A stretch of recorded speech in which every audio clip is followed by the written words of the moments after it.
तुम हो ना हम बाकी है चोरी मेरी ड्राइविंग तेरी मैं हूं ना ಸ್ನೇಹಿತರೆ, ಇವತ್ತಿನ ವಿಡಿಯೋದಲ್ಲಿ ನಾವು ರಿವ್ಯೂ ಮಾಡ್ತಿರುವ ಸಿನಿಮಾ ಡೆಕಾಯ್ಟ್ ಈ ಮೂವಿ ಕೂಡ ಯಾವ ರೀತಿ ಇದೆ ಅಂತ ಕೂಡ ಇವತ್ತಿನ ಈ ವಿಡಿಯೋದಲ್ಲಿ ಡಿಸ್ಕಸ್ ಮಾಡೋಣ. ಈ ಸಿನಿಮಾ ಆ್ಯಕ್ಷನ್ ಲವರಿಗೆ ಟ್ರೀಟಾ ಅಥವಾ ಜಸ್ಟ್ ಅವರೇಜಾ ನೋಡೋಣ. ಈ ಸಿನಿಮಾದ ರಿವ್ಯೂ ಅಂತ ಹೇಳ್ಬೋದು. ಫುಲ್ ಮೂವಿಯ ರಿವ್ಯೂ ಕೂಡ ಕೊಡ್ತಿದ್ದೀನಿ ಅಂದರೆ ಸಿಂಪಲ್ ವರ್ಡಲ್ಲಿ ಸಿಂಪಲ್ ಆಗಿ ನೀವು ಕೂಡ ಆದಷ್ಟು ಈ ವಿಡಿಯೋನ ಕಂಪ್ಲೀಟಾಗಿ ನೋಡಿ. ಲೈಕ್ ಮಾಡಿದ್ರೆ ಆದಷ್ಟು ಲೈಕ್ ಮಾಡಿ.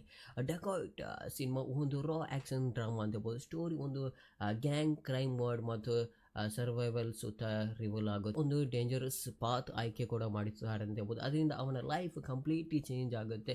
ಫಸ್ಟ್ ಹಾಫ್ ಇದ್ರೂ ಕೂಡ ಸೆಕೆಂಡ್ ಹಾಫ್ನಲ್ಲಿ ಕೂಡ ಇನ್ಸ್ಟೆನ್ಸ್ ಆ್ಯಕ್ಷನ್ ಮತ್ತು ಟ್ವಿಸ್ಟ್ ಹೆಚ್ಚಾಗುತ್ತೆ ಅಂತ ಹೇಳ್ಬೋದು. ಇನ್ನು ಆ್ಯಕ್ಷನ್ ಮತ್ತು ಮ್ಯಾಕ್ಸ್ ಎಲಿಮೆಂಟ್ ಬಗ್ಗೆ ಕೂಡ ನೋಡೋದಾದರೆ ಈ ಸಿನಿಮಾ ಬಿಗ್ಗೆಸ್ಟ್ ಹೈಲೈಟ್ ಅಂತ ಹೇಳ್ಬೋದು ಆ್ಯಕ್ಷನ್ ಸೀಕ್ವೆನ್ಸ್ ಅಂತ ಹೇಳ್ಬೋದು.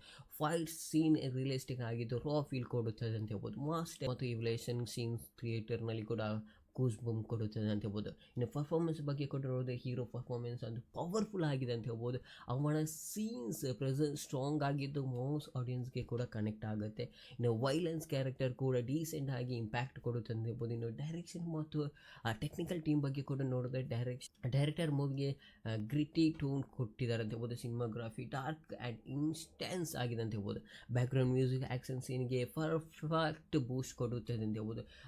ಏನು ವರ್ಕ್ ಆಗಿದೆ ಏನು ವರ್ಕ್ ಆಗಿಲ್ಲ ಅಂತ ಕೂಡ ನೋಡೋದಾದರೆ ಅಂದರೆ ಪಾಸಿಟಿವ್ ಮತ್ತು ನೆಗೆಟಿವ್ ಕೂಡ ನೋಡಿದ್ರೆ ರಾ ಆ್ಯಕ್ಷನ್ ಅಂತೂ ವರ್ಕ್ ಆಗಿದೆ. ಸ್ಟ್ರಾಂಗ್ ಸೀನ್ ಪ್ರೆಸೆನ್ಸ್ ಅಂತ ಹೇಳ್ಬೋದು. ಮಾಸ್ ಇವ್ಲೇಷನ್ ಮೂಮೆಂಟ್ ಅಂತ ಹೇಳ್ಬೋದು. ಇನ್ನು ನೆಗೆಟಿವ್ ಪಾಯಿಂಟ್ ಬಗ್ಗೆ ಕೂಡ ನೋಡೋದಾದರೆ ಸ್ಟೋರಿ ಕೆಲವೆಡೆ ಪ್ರಿಡಿಕ್ಟೇಬಲ್ ಅಂತ ಹೇಳ್ಬೋದು. ಫಸ್ಟ್ ಆಫ್ ಸ್ಲೋ ಫೀಲ್ ಆಗುತ್ತೆ ಅಂತ ಹೇಳ್ಬೋದು. ಇನ್ನು ಫೈನಲ್ ಆಗಿ ಈ ಸಿನಿಮಾವನ್ನು ಕೂಡ ನೋಡ್ಬೋದಾ ನೋಡಲೇಬಾರ್ದು ಅಂತ ಕೂಡ ನೋಡೋದಾದರೆ ಇಲ್ಲಿ ಓವರ್ ಆಲ್ ಹೇಳೋದಾದರೆ ಡೆಕಾಯ್ಟ್ ಒಂದು ಮಾಸ್ ಆ್ಯಕ್ಷನ್ ಎಂಟರ್ಟೈನರ್ ಅಂತ ಹೇಳ್ಬೋದು. ಆ್ಯಕ್ಷನ್ ಮೂವಿ ಇಷ್ಟಪಡೋರಿಗೆ ಡೆಫಿನೆಟ್ಲಿ ಈ ಸಿನಿಮಾನು ಕೂಡ ನೋಡ್ಬೋದು. ರೇಟಿಂಗ್ ಬಗ್ಗೆ ಕೂಡ ನೋಡೋದು 5ರಲ್ಲಿ 3.2 ರೇಟಿಂಗ್ ಕೊಡ್ತಿದ್ದೀನಿ. ಯಾಕಂದರೆ ಆಲ್ರೆಡಿ ಪಾಯಿಂಟ್ ಕೂಡ ನೋಡಿರ್ಬೋದು ನಾನು ಯಾವ ರೀತಿ ಪಾಯಿಂಟ್ ಇಟ್ಟಿದ್ದೇನೆ ಆ ಪಾಯಿಂಟ್ ಮೇಲೆ ಡಿಪೆಂಡ್ ಆಗುತ್ತೆ. ಬಟ್ ಮೂವಿ ಅಂತೂ ಸೂಪರ್ ಅಂತ ಹೇಳ್ಬೋದು. ಮಾಸ್ ಆಗಿದೆ. ಆ್ಯಕ್ಷನ್ ಲವರ್ಗೆ ಮಾತ್ರ ಇದು ಇಷ್ಟ ಆಗುತ್ತೆ, ಬೇರೆಯವ್ರಿಗೆ ಅಷ್ಟು ಇಂಟ್ರೆಸ್ಟಿಂಗ್ ಇರಲ್ಲ. ಒಂದು ಸಲ ನೋಡಿ ಇಂಟ್ರೆಸ್ಟ್ ಆಗಿ ಬರ್ಬೋದು. ನೆಕ್ಸ್ಟ್ ಒಂದು ಫ್ಯೂಚರಲ್ಲಿ ಕೂಡ ನಿಮಗೆ ಇಂಟ್ರೆಸ್ಟಿಂಗ್ ಇರ್ಬೋದು ಈ ಸಿನಿಮಾದ ಮೇಲೆ.